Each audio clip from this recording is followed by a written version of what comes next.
All right, I am making the Collodion chloride emulsion so I can hand coat some paper, make some contact prints. And this emulsion is so incredibly easy, and there's no heat involved. It has a long shelf life. It's just, God, it's one of the best things to ever happen. If you do your research and you want to follow along on the blog, on the articles that I'm writing, both in the large format, ultra large format forum, and then on the website, then you can get a lot more detail. But I just want to illustrate how easy this is. All you really need is you need some type of light-proof bottle.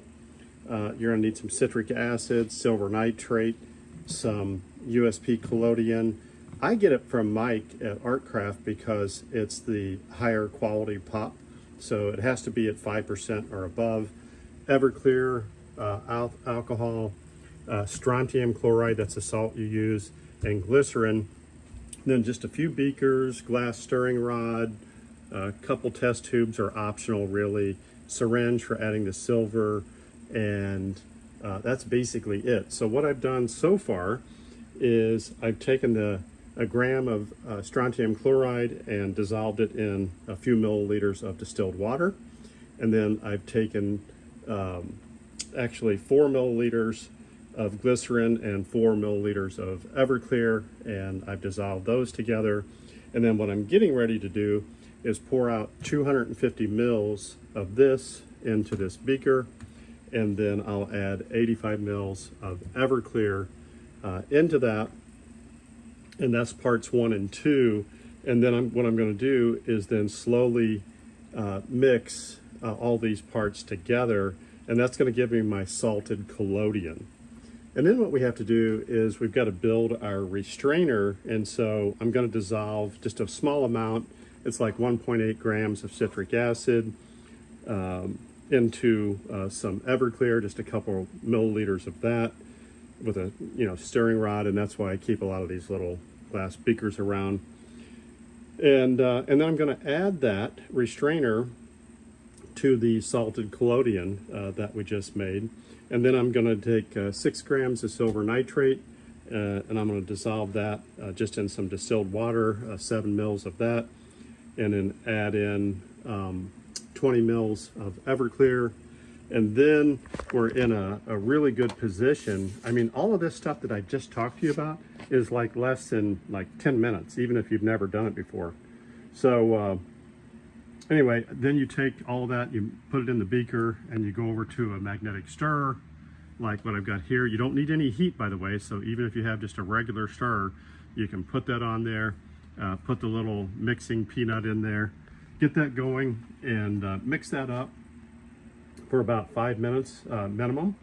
And then now what you need to do is go to safe light conditions, because now what you're going to do is take that silver nitrate that we talked about in the previous step, and we're going to use a syringe. I just have a syringe that just happens to fit right in this little stand here. I mark it silver, as you can see. I reuse it, and you draw your solution, your silver nitrate solution, into the syringe, and then just use a pace, very slow pace, and I just gently add, gently at a very steady pace, because you're making a light sensitive emulsion at that stage, and that's why you got to be in safe light mode. And I just simply switch over to red lights here on the Highland piece, and literally, I kid you not, you're done. And then you have an emulsion that you can put in your storage bottle. Now, once you do that, don't shake that up or do anything radical. You want to keep this in a cool, dry place. I just put it in storage up in the cabinet up here, and it stays pretty much between 65 and 68 degrees Fahrenheit year-round here in my darkroom. And you're ready to then pour some paper. So I'll come back and do a video when I do that, but I just wanted to kind of give the overview. I'll have a step-by-step thing that I'll post in my private circle on the ULF forum so that you can get all this down. But I just kind of wanted to give you I wanted you to see it. It's incredibly simple, and having a handmade chloride contact printing large, ultra large format emulsion, you never have to be a victim of buying commercial paper ever again. And that's what's so darn cool. So no matter what happens, then you just got to decide what negative you want to use. You can use a paper negative, you can use film negatives, you can use plates, whether they be dry plate collodion or gelatin plates. So between a handmade negative medium, or I don't think paper negatives, silver gelatin paper would ever probably go away in our lifetime. If you pick any of those, besides commercial sheet film, and if you want to use commercial sheet film, great, not a problem.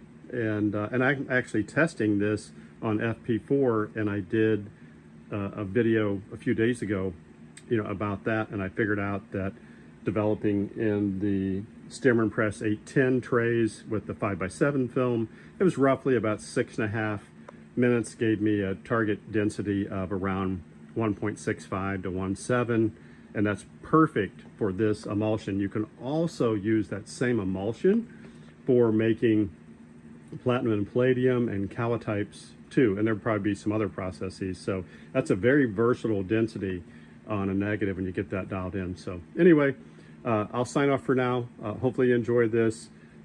Make sure you're checking out the website. I do post articles there, and then of course where you're going to find me the most is in the ultra large format forum and in the private circle. And the reason you're seeing this video is you are in my private circle, and I'm not doing this out in the open public anymore. So anyway, have any questions, you know my phone number, you know my email, you call or text anytime, and get creating, and hopefully I'll inspire you to do something cool and exciting with your photography.